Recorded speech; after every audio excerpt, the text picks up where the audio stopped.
드라마나 영화를 보면 이런 대사가 나올 때가 있습니다. 사랑이 어떻게 변하니? 관계 가운데 갈등을 겪고 있는 연인의 대화일 것입니다. 남자가 처음 만났을 때는 서로 너무 잘해줍니다. 너무 서로 신실한 것 같아요.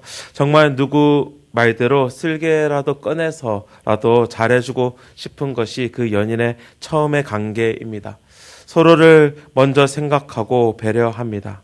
그렇지만 시간이 좀 지나면 어떻게 됩니까? 그렇지 않은 분들도 있겠지만 조금은 서로 소홀해집니다.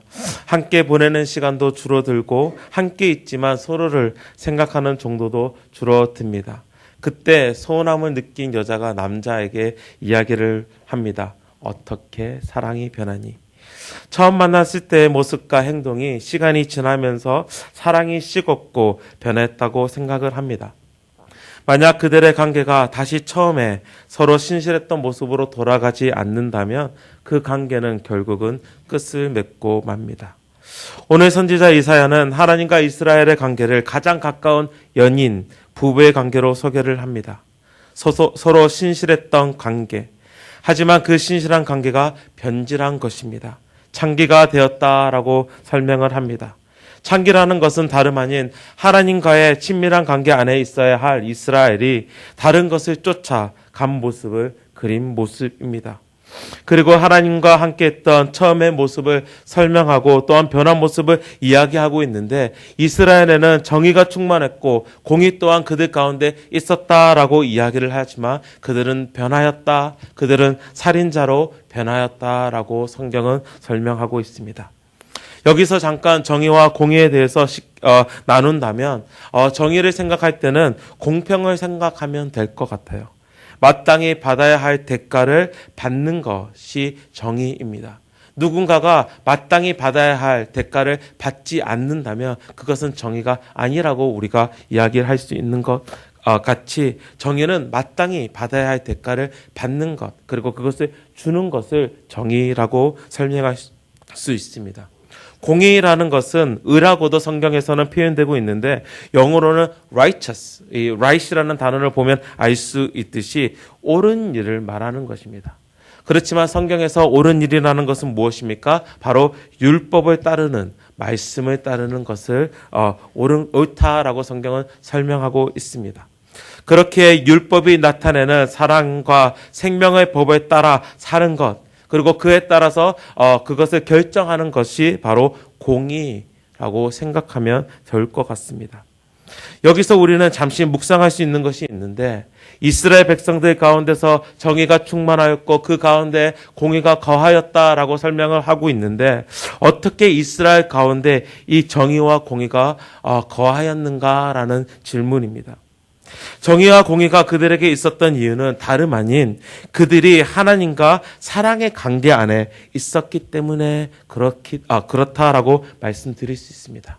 그들이 하나님 앞에서 신실했기 때문에 그리고 그들이 하나님과의 사랑의 관계에 있었다는 것은 그들이 바로 하나님의 말씀이 그들 안에 하나님의 말씀이 하나님의 율법이 그들에게 있었고 그들은 그 말씀을 따랐던 것입니다.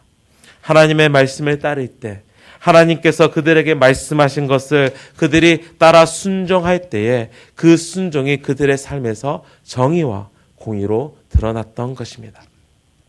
그렇지만 하나님과의 관계 안에서 멀어질 때에 자연히 그들의 삶에서 정의와 공의가 흘러나오는 것이 아니라 오히려 불의와 탐욕이 그 자리를 잡았던 것입니다. 22절 말씀이 그것을 설명하고 있습니다. 내 은은 찌꺼기가 되었고 내 포도주에는 물이 섞였도다. 하나님의 말씀, 하나님의 관계 안에서 그 말씀에 따라 순종의 삶을 살아갈 때는 가치 있는 순수한 은이었고 포도주, 이것을 영어 번역에는 best wine, 1등급 포도주였지만 은이 부식함, 그 안에 무엇인가가 들어가서 포도주에 물이 들어감에 따라서 정말 묽혀졌듯이 쓸모없이 되었다라고 설명을 하고 있습니다. 그리고 그 고관들의 습 가운데서는 탐욕과 불의로 나타났다라는 것을 23절에서 우리에게 이야기를 합니다. 23절 말씀 저희들 다시 한번 같이 읽도록 하겠습니다. 23절입니다. 내 고관들은 패역하여 도둑과 짝하며 다 뇌물을 사랑하며 예물을 구하며 고아를 위하여 신원하지 아니하며 과부의 송사를 수리하지 아니하는도다. 신명기 16장의 말씀에 보면 고관이 이렇게 해야 된다라는 그 역할에 대해서 설명하고 있는데 18절에서 20절 말씀은 이렇게 설명하고 있습니다. 내 하나님 여호와께서 내게 주시는 각 성에서 내 지파를 따라 재판장들과 지도자들을 둘 것이요 그들은 공의로 제 백성을 재판할 것이니라. 너는 재판을 굽게 하지 말며 사람을 외모로 보지 말며 또 뇌물을 받지 말라. 뇌물은 지혜자의 눈을 어둡게 하고 은혜의 말을 굽게 하느니라. 이 19절 말씀에 보면 어떻게 보면 정의를 이야기하고 있는 거죠. 사람을 외모로 보지 말며 뇌물을 받지 말며 뇌물은 지혜자의 눈을 어둡게 하고 은혜의 말을 굽게 한다라고 이야기를 하면서 사람의 외모를 보고 또한 뇌물을 받았을 때 그들이 당연히 받아야 할 마땅한 대가를 하지 못하는 결국은 정의롭지 않게 되는 그 모습을 보여주면서 정의에 대해서 설명을 하고 있습니다. 그리고 20절에는 너는 마땅히 공의만을 따르라. 그리하면 내가 살겠고 내 하나님 여호와께서 내게 주시는 땅을 차지하리라 라고 신명기 16장에서는 이 고관들의 역할에 대해서 이렇게 설명하고 있습니다. 결국은 공의를 정의를 따라야 하는 것이 고관들의 모습이라는 것입니다. 율법을 따라 결정을 하고 살아야 하는 자들이 바로 고관들이었는데 그들은 어떻게 보면 정의를 행하고 살아야 하는 것이 그들의 모습이었는데 오늘 말씀에 보면 이사야서에 나타난 그 고관들의 모습을 보면 전혀 그렇지 아니했다라는 것을 우리에게 보여주고 있습니다. 그리고 그 실질적인 모습이 바로 고아와 과부를 대할 때 나타나는데 그들은 전혀 그 모습을 보여주지 못하였다는 것입니다. 고아와 과부는 그 당시 지금도 여전히 마찬가지지만 사회적으로 가장 연약한 계층입니다. 누군가의 도움이 없이는 살아갈 수 없는 소외된 자들이었습니다. 그럼에도 불구하고 하나님께서는 율법을 주실 때 이 고아와 과부를 늘 생각하면서 그들에게 베풀어라라는 그 말씀을 우리에게 주십니다. 어떠한 곡식을 거둘 때에 곡식을 다 거두지 말고 떨어진 것을 거두지 말라라고 말씀하시면서 그것들은 나그네들과 고아들과 과부를 위한 것이다라고 말하고 있고 너희 하나님 여호와는 과부와 고아들에게 정의를 베푸시는 하나님이시다라고 말씀하시면서 신명기에서 계속해서 베풀이 되고 이야기하는 것은 너희가 이러한 것처럼 너희 하나님께서 정의를 고아와 과부에게 베푸셨던 것처럼 너희 또한 이 정의를 그들에게 베풀어라라고 말씀하고 계십니다. 소외된 자들에게 사회적으로 가장 연약한 계층에게 어떻게 보면 긍휼을 베풀어야 하는 것이 그들의 모습이었다는 것입니다. 그렇지만 그들은 오히려 고아를 과부를 무시하고 있고 그들을 전혀 그들의 신원이 그들의 송사가 들리지 않았다라는 것은 과부가 어떠한 요청을 했을 때 그것이 고관까지 가지 못했다라는 그런 표현이거든요. 전혀 그것들을 받아들이지 못하는 고관들의 모습을 보여주고 있다는 것입니다. 어떻게 보면 정의를 공의를 내버린 바로 고관들의 모습을 이사야서는 보고하고 이야기하고 있습니다. 그렇게 그들의 마지막은 어디로 향하게 됩니까? 28절에서부터 31절의 말씀을 보면 그들이 어디로 향하고 있는지 그들에게 어떠한 이들이 닥칠 것인지 성경은 설명하고 있습니다. 그들의 결국은 멸망이라고 성경은 설명합니다. 여기서 보면 28절 이하에 보면 이 패역한 자들과 죄인들과 여호와를 버린 자들을 세 가지 종류의 사람들을 이야기하고 있지만 결국은 이 사람들은 같은 종류의 사람으로 설명하고 있습니다. 이들이 가진 공통점은 무엇입니까?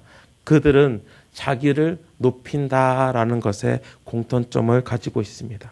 패역한 자들은 23절에서 이미 본 것과 같이 도둑과 짝하며 다 뇌물을 사랑하며 예물을 구하는 자들이라 라고 말하고 있습니다. 결국은 그들은 자신을 높이기 위해서, 자신의 탐욕을 따라서 자신의 배를 채우기 위해서 하나님의 말씀은 그렇게 상관하지 아니하고 자신의 원하는 일을 했던 것입니다. 자신이 높아지기 위해서, 자신의 유익을 위해서. 죄인은 어떠한 자들입니까? 죄는 불순종을 이야기합니다. 결국은 죄인이라는 것은 불순종한 자들을 이야기하는데, 불순종은 하나님의 권위를 따르지 않겠다라는 것을 이야기하면서 자신을 하나님보다 높게 두려는 그 마음이 불순종인 것입니다. 죄인이라는 것입니다. 여호와를 버린 자들은 29절에서 그 이후의 말씀에서 힌트를 얻을 수 있는데 바로 우상 숭배하는 자들이었습니다. 상수리나무와 동산이라는 곳은 큐티 책 설명을 보면 이교의 희생 제사와 성적 부도덕이 행해졌던 장소라고 설명이 나옵니다.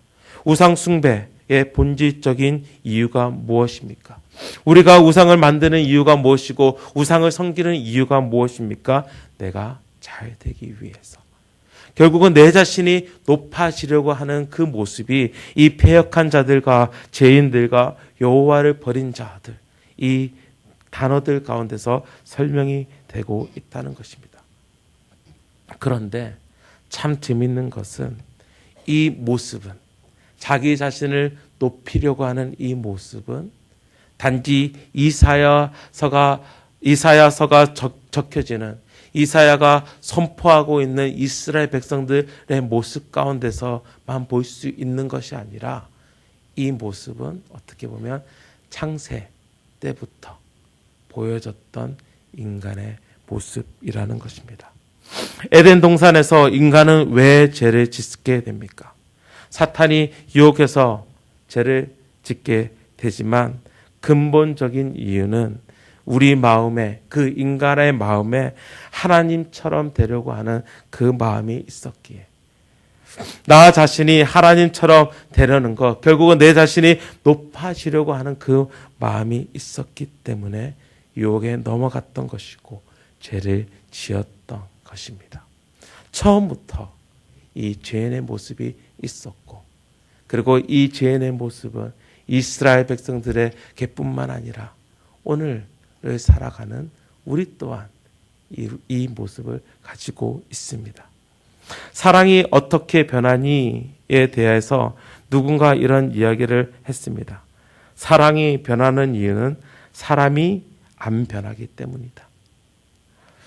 사실 연인 관계에서 처음 시작할 때 남자나 여자가 서로 잘해주는 것은 그들의 본래의 모습은 아닌 것 같습니다.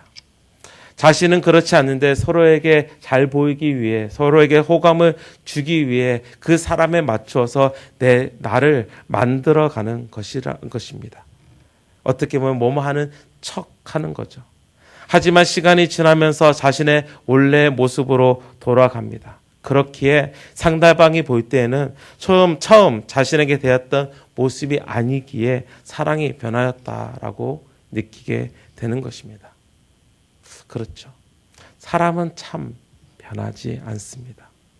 똑같은 이유로 우리는 처음부터 패역한 자였으며 죄인이었으며 여호와를 버렸던 자들이라는 것입니다. 나의 삶 안에서 하나님을 사랑하는 것보다, 하나님과의 그 관계 안에 들어가는 것보다 하나님을 싫어하고 거부하는 것이 오히려 자연스러운 것처럼, 그 거부하는 것이 하나님에 대한 나의 사랑이 변질돼서가 아니라 원래 나의 본 모습이 그렇다는 것입니다. 내 자신이 높아지고자 하는 그 마음 때문에, 그리고 이 패역한 여호와를 버리는 그 죄인의 모습은 우리 자신은 해결할 수 없습니다. 우리 자신은 결코 해결할 수 없습니다. 그렇습니다. 이스라엘 백성들은 신실하게, 정의롭게, 공의롭게 행할 때도 있었습니다.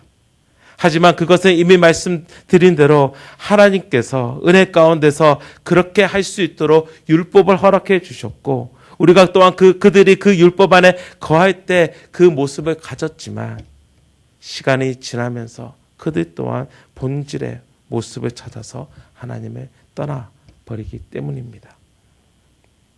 그렇기에 우리에게 정말 필요한 것은 우리가 하나님 앞에서 신실하게 그리고 정의롭게 공의롭게 설 수 있는 것은 바로 하나님의 손이 필요합니다.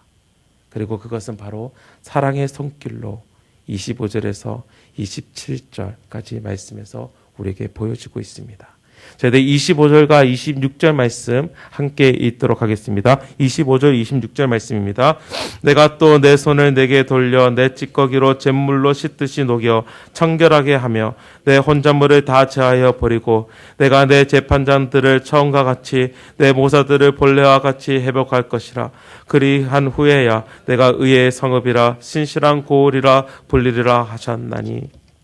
24절에서는 지금 저희들이 읽은 말씀이 전능자 만군의 여호와의 말씀이라는 것을 알려주고 있습니다. 그렇지만 그 말씀 가운데서 슬프다라고 이야기하면서 하나님의 그 말씀 가운데서 하나님의 마음을 읽을 수 있는데 그것은 바로 사랑의 말씀이라는 것입니다. 자신이 사랑하는 자녀들을 대적의 손에 붙일 수밖에 없는 아버지의 마음, 그렇게라도 사랑하는 자를 위해 손을 드시는 그 마음, 그리고 그 심판의 손, 심판의 목적은 완전한 멸망이 아닌 완전한 회복임을 바로 25절, 26절에서 말씀하고 계시다는 것입니다. 내 찌꺼기를 잿물로 씻듯이 녹여라는 그 말은 정말로 저희들이 옛날에 빨래할 때 잿물로 빨래했다라고 해요. 그만큼 깨끗이 씻는다라는 표현입니다. 너의 죄를, 너의 죄악을, 너의 패역한 그 모습을 깨끗하게 22절에 보면 정말 찌꺼기가 된 은을 표현하고 있는데 다시금 그 은을 순수하게 만드시라는 그 하나님의 모습을 볼 수 있고 결국은 너희들이 처음의 모습, 어떻게 보면 처음의 모습은 우리의 모습은 죄인임에도 불구하고 그들이 이제 21절에서 말했던 그 신실한 모습을 그리고 정의의 모습을 다시금 회복시킨다라는 것입니다. 그리고 그것을 회복시키시는 방법은 깨끗게 하시는 방법은 바로 정의와 공의의 방법입니다. 정의와 공의를 통과를 해야지만 하나님의 그 정의의 시간과 공의의 시간을 통과해야지만 우리는 의의 성읍으로 신실한 고을로 회복할 수 있습니다. 27절 말씀 저희들 함께 읽도록 하겠습니다. 27절입니다. 시온은 정의로 구속함을 받고 그 돌아온 자들은 공의로 구속함을 받으리라. 구속이라는 것은 용서를 받는다라고 말할 수 있습니다. 그렇지만 이 원래의 의미는 다시 사다라는 의미를 가지고 있는 거예요. 값을 지불해서 구원을 받는다라는 의미입니다. 정의로 공의로 구속함을 받았다라는 것은 정의로 공의로 대가를 치렀다라는 말입니다. 아까 정의의 뜻을 말씀드리면서 마땅한 대가를 받는 것이라고 말씀드렸고 공의를 말씀드리면서 율법에 따른 올바른 재판이라는 것을 말씀드렸습니다. 패역한 죄인들이 여호와를 버린 자들이 마땅히 받아야 할 대가는 무엇입니까? 심판입니다. 완전한 멸망이고 죽음입니다. 패역한 죄인들, 여호와를 버린 자들이 율법을 따라 받아야 할 올바른 재판은 무엇입니까? 그 땅에서 쫓겨나며 땅에서 끊기는 것, 죽음을 이야기합니다. 우리 또한 마찬가지입니다. 우리 또한 이스라엘 고관과 다를 것이 어디에 있습니까? 내가 높아지려는 마음은 모든 인간이 가지고 있는 마음이며 또한 그렇게 살아가고 있습니다. 아무리 제가 겸손한 척 하더라도 오히려 그 겸손한 척을 통하여서 높아지려고 하는 내 마음이 있는 제 자신을 봅니다.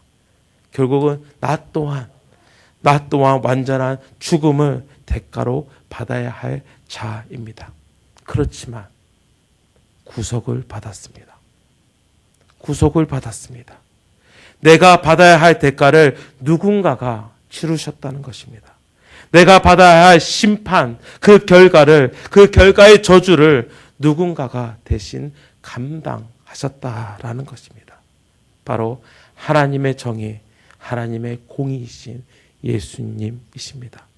결국은 우리는 하나님의 정의와 하나님의 공의이신 예수님께서 내가 당연히 마땅히 받아야 할 그 죽음의 대가를 받으심으로써 그 은혜로 구속함을 받았다라는 것입니다.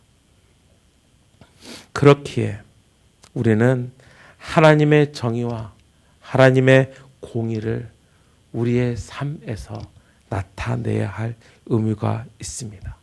왜냐하면 우리는 그 정의와 공의를 경험하였기 때문입니다. 우리는 당연히 남이 받아야 할 대가를 주어야 하고요. 또한 내 주위에서 마땅히 받아야 할 대가를 받지 못하는 자들을 위하여서 함께 나서야 합니다. 그것이 하나님께서 우리에게 보여주신 정의입니다. 우리는 또한 올바르게 하나님의 말씀에 순종함으로써 그 삶으로써 공의를 살아가야 합니다.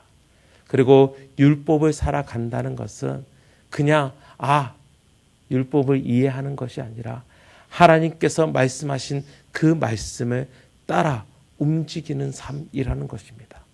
하나님께서 고아와 가부를 생각해서 그들을 위해서 살아라 라고 말씀하셨으면 정말 그곳에 우리가 있어야 한다는 것이고, 하나님께서 결국은 율법을 통해서 사랑을 실천하라 라고 말씀하시면 우리는 결국은 사랑을 실천하는 그곳에 있어야 한다는 것입니다. 그것이 바로 공의라는 것입니다. 하나님 말씀을 맺으면서 여러분께 위로와 그리고 도전의 말씀을 전합니다. 우리는 하나님의 정의와 하나님의 공의를 경험한 자들입니다. 바로 예수님의 십자가 사건으로 우리는 그것을 누리고 있습니다.